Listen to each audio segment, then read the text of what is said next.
Yo,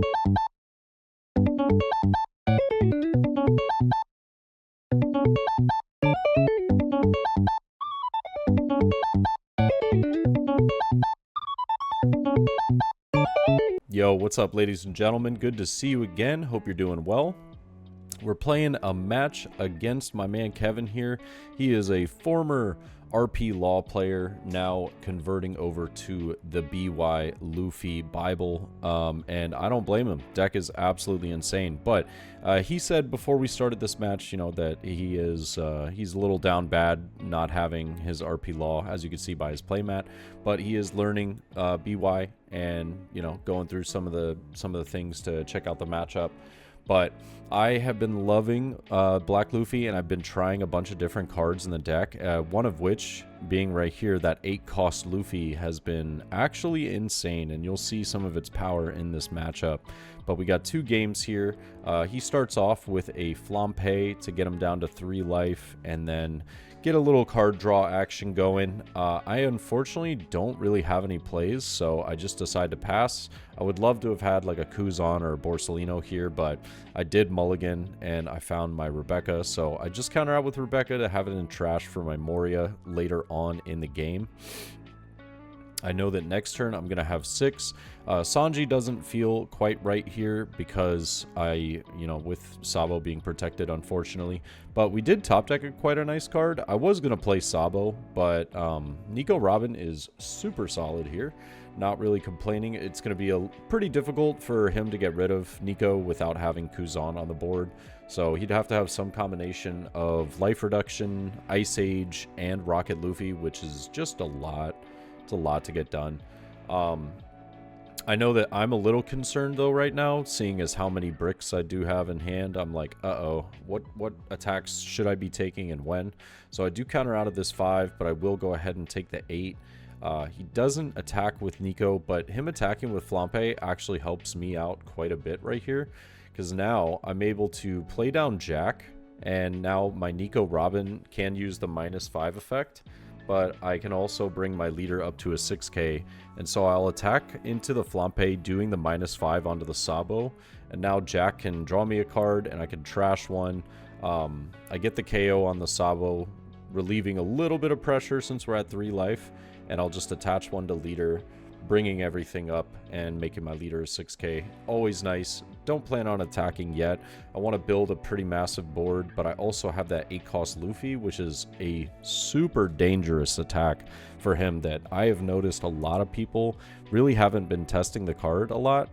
I have it as a 1-of in the deck as just a little bit of a choice, and it is so solid into so many situations. Considering bringing it up to 2, but for now I'm enjoying it. He is going to swing 8 into the life, leaving 5 open, so I'm expecting like a Sabo or a Sabo or like the 5-cost Luffy. I do end up using a 2k and a 1k though. I'm trying to stay healthy-ish on my hand size. I'm now up to my 10 Dawn, which is fantastic. I can start attacking, but I just don't feel like we're ready yet. So I'm just going to buy time with a turn. I'm going to use Jack's effect. It doesn't KO anything, but I do get to draw a card, and now I can actually trash that brand new that I just drew. That way I can get some usefulness out of it with Moria. So I could just do a Rebecca into brand new moment. This will be nice. I'll set up a blocker for myself, but also be able to draw a card, set up trash a little bit more. So I get the Suru, which is fantastic, put the Kuzan and Brook, which is actually the cards I was hoping would be in trash already. And yeah, I'm pretty happy with this. Rebecca does pick up T-Bone though. So now I've got quite a bit of counter. Leader is 6k. I'm developing a super scary board for my opponent to deal with. He's still got, I think, 3 life. Yeah, 3 life to get through, which is quite a bit at this stage in the game. Unfortunately, in this first match, he just didn't find the 5-cost Luffy, I think, until like really late in the match. So he does just get a Kuzan played down onto the board. He's going to get a little draw, and then potentially, maybe, who knows, like another Sabo. Sabo could at least give him a little bit of card draw, cycle out some cards, set up his trash. But I know that he really wants to get the Rocket Luffy down.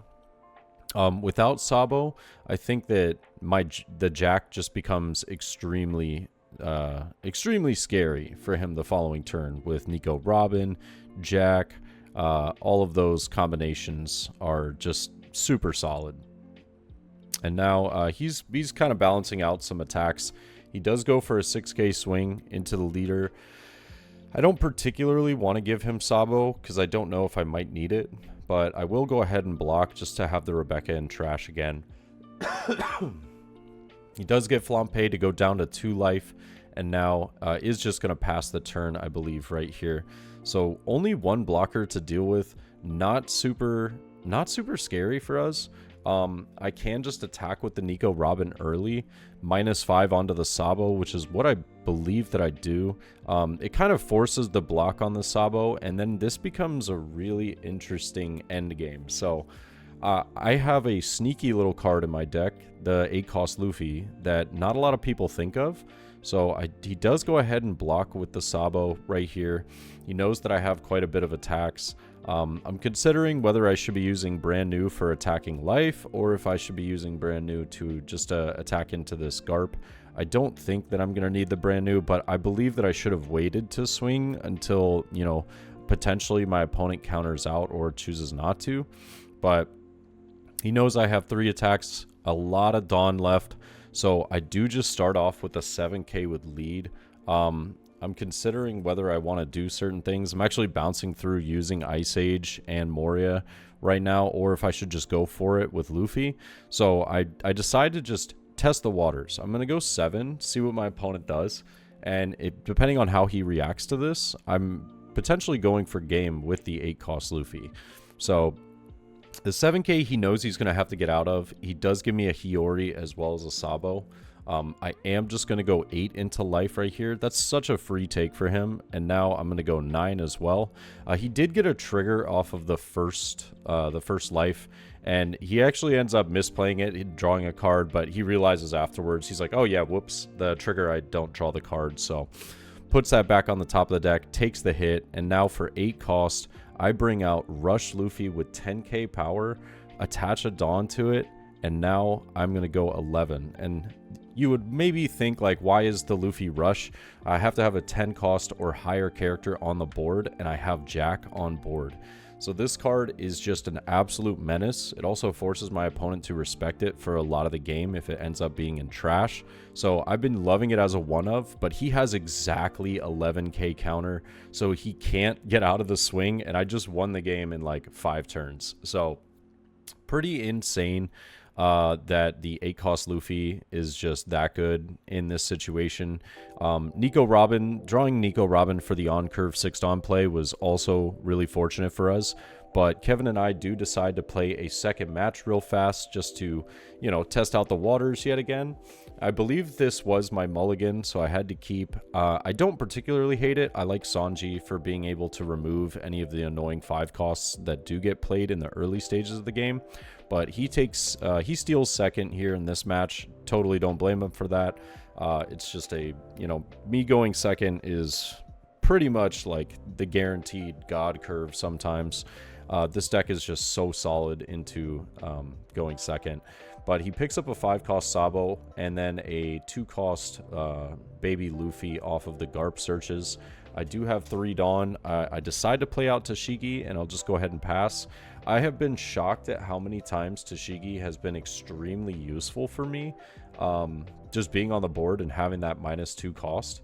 It has its moments, but I mean, he's going to respect it and play Finger Pistol right there, Finger Gun, and KO the Tashigi.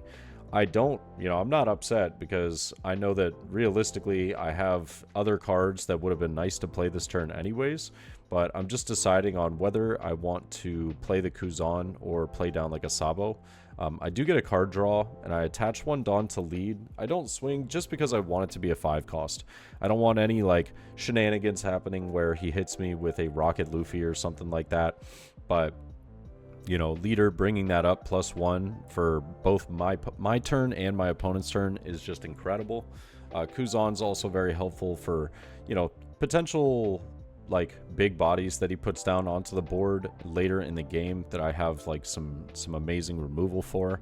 But we do have Sanji this following turn to get rid of this Kuzan. I could also do Jack if I wanted to, but then I'm basically supplying my opponent with probably 2 life. Well, just 1, realistically. So I am just going to play down the Sanji. Does KO his Kuzan. I don't want that card on the board. It's a bit of a threat. It's also very scary, but I'm just going to go ahead and pass. And now with Sanji and Kuzan, I'm feeling really set up for being able to play Jack. Going into Moria, I would love to get this Rebecca into trash, so if he attacks me for 5, I'm going to be very happy.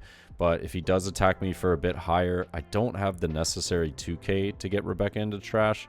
So I'm kind of just winging it here at this point, just seeing what, what numbers he's going for. But he does get the Flampe to get down to a 2 life here on the lead. He swings 7, leaving 5 open, so I'm expecting like a Sabo or something right here. So I just go ahead and take. But then he hits me with a rush ace, and I'm like, oh my god, do I actually counter this? And I would basically go down to 0 counter in hand. And I'm heavily considering it. I also could just go to 2, which I do decide to, but it doesn't feel great. Being at 2 life, especially when I know that my opponent is running ace now, is pretty rough. But I know that I'm going to have Jack played onto the field, which is really nice. So leader will be a 7k. I can swing. I'm trying to get like as much value out of my opponent as possible this turn. And excuse me. I think my opponent, I think Kevin actually does forget a little bit right here that I can just tap and KO the ace if I swing Kuzan, and I don't necessarily have to swing Kuzan into life. I can just attack into his ace. So I'm gonna go 8 for ace, and yet again, since this is just locals and we're learning, we're having fun, we're testing out a bunch of stuff, we're totally fine with just taking stuff back and trying out different things. So he does initially counter out of this with 2 1Ks right there. It was a 5-cost Luffy as well as the Sabo, but I swing into ace, and then I go ahead and tap and use the Jack, and he's like, oh man, I'm so stupid. He was like, I forgot you could do that. And so I was like, dude, no worries. I was like, I'd rather get the best potential possibility. So I do end up getting the 8, like he lets the 8k go through on ace, and I'm choosing what card I want to cycle out. So I get rid of the Kuzan here. Thought about doing Rebecca, but I was like, I'm probably going to be taking a hit this turn if I had to take a guess. So just having a bunch of 1Ks and being able to throw them in trash will be very helpful. Jack is super solid for us, of course. And now 5 Dawn for the Luffy. He can use the Luffy effect, but I don't believe he had any more Awakeners at this point because he had used the Flampes. But he just couldn't see the Luffy on curve, so he was definitely struggling into finding that life removal and self-awakener that's really annoying for me to remove early on in the match. But we did have the Sanjis, so we did have the answer during the mid game, which is great. He is just going to play that out though, leave himself at 2 life. Actually no, does decide to use the Luffy effect right here, so it does go down to 1 life. My hand is pretty bricked up, but it's, it's not terrible. I mean, we got a couple of 1Ks, but I think we have like 5 non-counter cards. So that's why I love Jack is, Jack's just able to keep us grounded and really just cycle out some of the unnecessary cards. And I really think that Jack just kind of completed this deck as a whole. So I can attach 1 to lead, go up to a 7. I can start pressuring life, which is great. I think I'm swinging 5 with Kuzan though first, if I am, just because I do want to get as many cards as possible out of my opponent's hand. He's got to respect that I have the 8-cost Luffy from the previous game. I got kind of lucky this round, drawing into it twice. Or excuse me, not this round, but yesterday. Just drawing into it twice while I only have 1 in the deck is pretty insane, but it's also not that hard to draw into with Sabo, Jack, brand new putting it in trash, and then Rebecca picking it, or excuse me, not Rebecca. Rebecca can only pick back up Jack, but usually just finding it isn't like the worst thing in the world. So I don't feel like that much pressure, but I'm swinging 7 here because I'm like, my opponent's got to respect that I have that Luffy. And from the previous game, he is going to counter out. He knew that he would be spending a lot more Dawn if he didn't. But now I can just pivot quite easily. I can just do an 8-cost Moria, maybe just play out a Kuzan, or I could do like a Rebecca, pick up a 2k, and then play out a Sabo, which I believe is what we do. So we go Rebecca, and then we're just going to pick up that 2k, and I then just play out the Sabo and probably just get like a lot of card cycle, get some of the dead cards out of hand that I don't need. I've, you know, defended myself pretty well. Ironically enough, I draw 2 more dead cards. So I'm like, oh, well, this is pretty useless. I'll just get rid of Ice Age and Kuzan. Don't really need them. And I forgot, I am just going to tap the Jack, though, to get another card cycle here for us. So this is really solid. I believe I just dropped the Moria. Yeah, we don't need 2 at this point. We've got a pretty solid board. We know that we have the ability to use 8-cost Luffy. Yeah, just hitting him with a 9k, though. And now him being at 0 life with the Luffy effect allows him to set up his first life, you know, actual cycle. He could play Moria over the top. And he puts the Luffy as well as Sabo here. So 2 blockers is going to be pretty annoying. But with him at 0 life, I mean, depending on how many cards he has in hand, which I think is very low. I think he's only got like 2 cards in hand. Yeah, we're looking fairly solid. So brings out the Luffy, brings out the Sabo, and he does get to do a 2-card cycle here. He gets rid of 2 of the event cards. And now he's got like an 8k swing, as well as leader being, I believe, 11. Yeah, so I put the little marker right there just so I know. So it's an 11k swing and an 8. I know that I can get out of the 8 pretty easily with just a 2k and a 1k. I also know that I have 2 blockers, so I'm not really sweating it too hard. I'm just deciding what's the best, but I do decide to just go with a 2k, 1k here, and then Rebecca's a pretty free block, so he will just pass the turn right there. I get Nico Robin. Unfortunately, Nico's like a great combination with Jack on the board already, but it just doesn't work right now. In order for Nico to realistically be viable, I pretty much just have to, you know, I gotta have my opponent not protected by Sabo. That's when Jack like really shines with Nico's on play. But I'll just swing 8 into the Luffy. I know that he's probably thinking he's got to go for game the following turn. So I'm going to go ahead and swing another 8 into the Luffy. He's protecting it pretty heavy. He wants to have as many attacks and swings to go for game the following turn. I can just play out the Moria and then replace Kuzan, and I just get like a 2k. So 2k and a blocker, pretty solid. And also his Rocket Luffy isn't going to be able to KO Rebecca because it's a 5 cost with my leader effect. So we're looking really good. We've got three 2ks, 2 blockers. Sure, he has plenty of attacks and swings, but you know, I'm feeling confident right here. I've got plenty of attacks for the following turn as well. My opponent's only got, I think, 3 cards in hand, so I'm feeling great. We got 2 life to use. I know that I'm staring down minimum 2 8k swings, but being a 6k leader like just makes this all so much easier. It really does. Now I do think that there is one thing I potentially could have done better here, which is if he's attacking 8, I arguably think I could have just taken the first hit or 2, because allowing my opponent to swing with the Sabos might have, you know, baited him into a false sense of security and going for game. And I don't know. I guess I could have done that slightly better, but he just puts 2 life up using the leader effect. And he's going to also have to... he's only got 2 cards in hand, so he's got to probably play another blocker if he wants to try and get all of my swings the following turn. I know that Rebecca's still going to be a free block for me, so 10 here is just going to be a quick Rebecca. Yep. Just put that back in trash, and now we've got a 9k swing. I do think I end up taking this because I know I can get out of it, but I could block, but I want to have as many swings as possible, knowing that he'll only have 1 card in hand. So I do decide to just go ahead and take it. He plays down the wrong card, though, which was pretty funny. And he realized it. He was like, oh, whoops. I played down the wrong Sabo.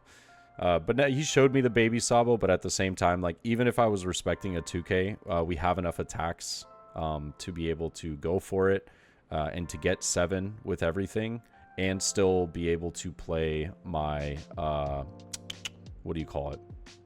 Why am I forgetting the name of it? My 8-cost boy. I can't even remember the name of him. But I'm going to go 7 here with Sabo, 7 with the leader, and then 8 with Jack, 9 with Moria. Play out the good old-fashioned Luffy. And we're looking good. We pick up the game. Luffy comes in clutch yet again. We also could have played defensively because I think there actually might have been one swing there that I couldn't get to 7. So if he had a 2K, maybe could have been awkward.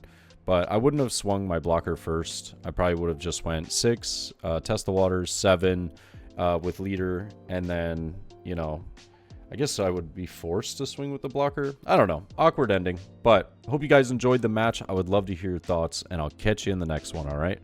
Peace.